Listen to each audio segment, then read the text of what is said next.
If we look at some of the greatest Spanish maestros of all time, many of you will think Xavi, Iniesta, or David Silva. But while you may be correct, what if I told you that despite their greatness, statistically, all three fall behind another? One who during their primes was only a few years younger, but nonetheless just as brilliant, composed, and skilled. No other than the all-time assist leader in Spanish footballing history, Cesc Fàbregas. Fabregas had the uncanny ability to deliver the decisive, direct assist, because while many of the other all-time great midfielders of his generation mostly played the balls that led to the assist, it was always Cesc Fàbregas who knew where to place that one final pass. And in his early years, he and Ozil were on pace to become the greatest assisters the game had ever seen, far outpacing everyone before them at the same age. But all of a sudden, his career slowed down dramatically. So whatever happened?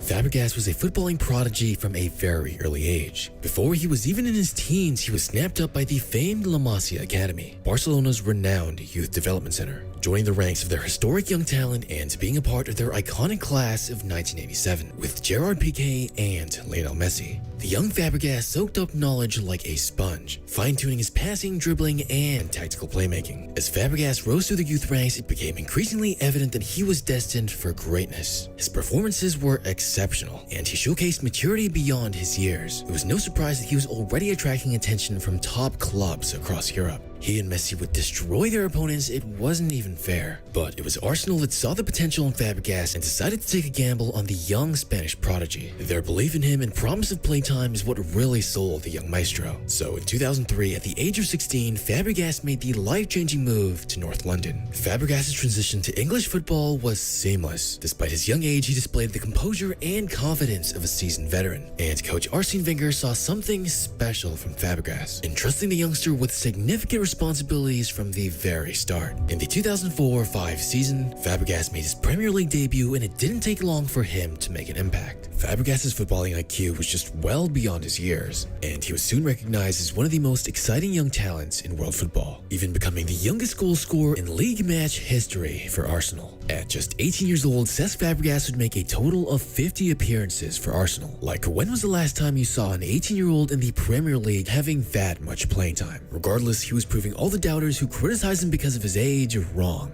As match after match, he would slowly start to win the hearts of every Gunner supporter. But the 2005-06 season was a heartbreaking one for Arsenal. They would make it to the Champions League final with Fabregas even starting versus his hometown club of Barcelona. As young as he was out there battling it out versus his seniors like Xavi and Iniesta, to which not even Messi saw a single minute of that UCL final. Ultimately, they would lose 2-1 as Eto's goal scoring just gave too much momentum to Barcelona for Arsenal's weaker defense to handle. Nevertheless, the young Fabregas did not once look out of place, but the following 2006-2007 season, he would level up even further and finish with the second highest number of assists in the league at 19 years old. He would also win the Golden Boy Award as one of the brightest young talents in the world, and insanely enough, as a teenager, he would also be nominated for the PFA Player of the Year award and to be named Arsenal's Player of the Season. Fabregas was no longer just a young prodigy. He was a certified hotshot maestro, and the world was taking notice. Then in the 2007-08 season, at 20 years old, he was nominated for the PFA Player of the Year award for a second consecutive year. And it was fair to say that he was the most exciting young regista to watch in the entire Premier League. The Fabregas hype was very much justified. Then in the 2008-2009 season, his leadership and maturity also started to show as he was named Arsenal's captain at 21 years old, a testament to the respect he had amongst his peers and their belief in his ability. Honestly, looking at Cesc Fàbregas and what he was doing at the age of 21 as the captain of a Premier League club as big as Arsenal is pretty insane. That really just shows you how talented he was. He looked like a world-class veteran out there, running the offense so composed and rarely ever making a bad play. Fabregas' playing style at Arsenal was electric, and unlike his Barcelona seniors, he was a much less conservative passer. And the one thing he did best was find the perfect pass to set up the goal directly. And the thing about Fabregas is he could truly play anywhere in the midfield, but where he really exceeds was at the central midfield, as he was both a goal-scoring threat, could set up the attack from the front, and what he did better than even Xavi and Iniesta was the ability to create major chances even from as far as the back line. Even compared to the other Spanish midfielding greats like Xavi, Iniesta, and David Silva, Fabregas was just a much better scorer. And when he was with Arsenal, Fabregas orchestrated stunning team goals, threaded pitch-perfect passes, and scored some insane goals with his exceptional long-range shot. But really, it's when Fabregas represented Spain that he played at his absolute best. He was the youngest of players like Xavi, Iniesta, David Silva, and Xabi Alonso, but nevertheless just as important as the heart of Spain's midfield dominance. And without him, it's possible that Spain would not have become as big of a dynasty as they did. In the 2008 Euros, Fabregas showcased his brilliance as a young player, being the youngest player to be included in the Euros team of the tournament at 21 years old, creating assists and scoring crucial goals to help advance them to the final. Other than Sergio Busquets, who played a more defensive role, Fabregas was really the youngest player out there with the most impact, having equal or more often even more than that of Xavi, Iniesta, and David Silva. Then 2 years later in the 2010 World Cup, of course, it would be no other than Spain's future all-time assist leader, Cesc Fàbregas, to make the game-winning assist to Andres Iniesta in the World Cup final against the Netherlands, winning his country's first ever World Cup final. And of course, in the 2012 Euros, Spain would just destroy everyone, with Fàbregas providing several assists and once again being named in the team of the tournament. But anyways, back to his club career. After the 2010 World Cup, his childhood club of Barcelona would reach out to sign him,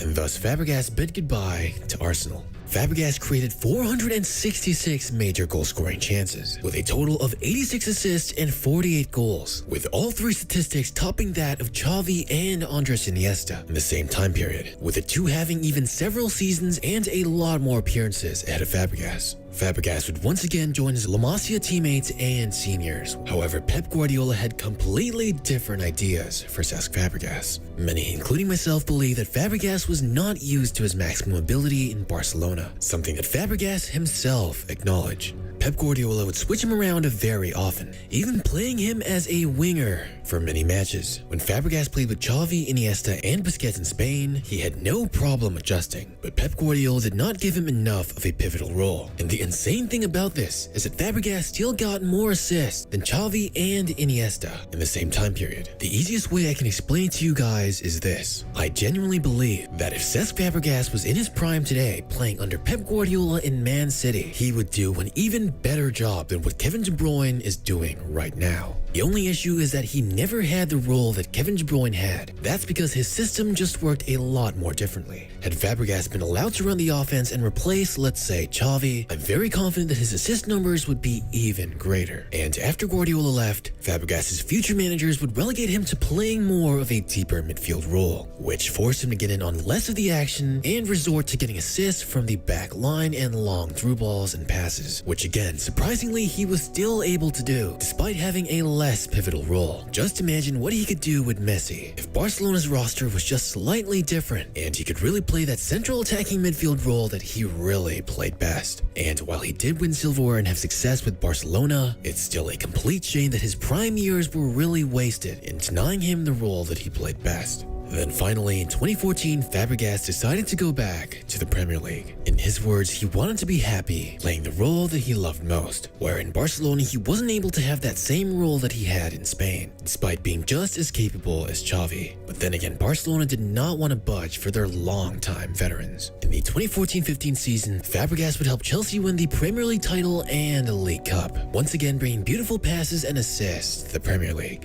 Even though he lost a lot of athleticism due to injuries in his time with Spain and Barcelona for the last few years, he was still nonetheless just as brilliant. Then once again in the 2016-17 season, Fabregas would win a second Premier League title with Chelsea and became the fastest player in Premier League history to ever record 100 assists, breaking Ryan Giggs' record with 74 less matches. That's absolutely insane. And by this time, Fabregas was definitely out of his prime. Then in the following 2017-18 season, Fabregas would help Chelsea win the FA Cup Cup, being absolutely brilliant in all 90 minutes of the final. However, sustained injuries he would accumulate through his time at Chelsea really left Fabregas aging at a very quick rate. Not only was his athleticism declining, but also his agility, flexibility, and his legs just started to give out a lot earlier than his compatriots, ending his final careers in Monaco and spending a single season in Italy. It's really sad to see the insane genius and rise of Cesc Fàbregas, to watching his prime being wasted, and to see him declining rapidly as he got a little older. Regardless, at his best, I hope that none of you forget that Cesc Fàbregas could really stand up there with history's greatest. Truly one of the most underappreciated maestros the game has ever seen.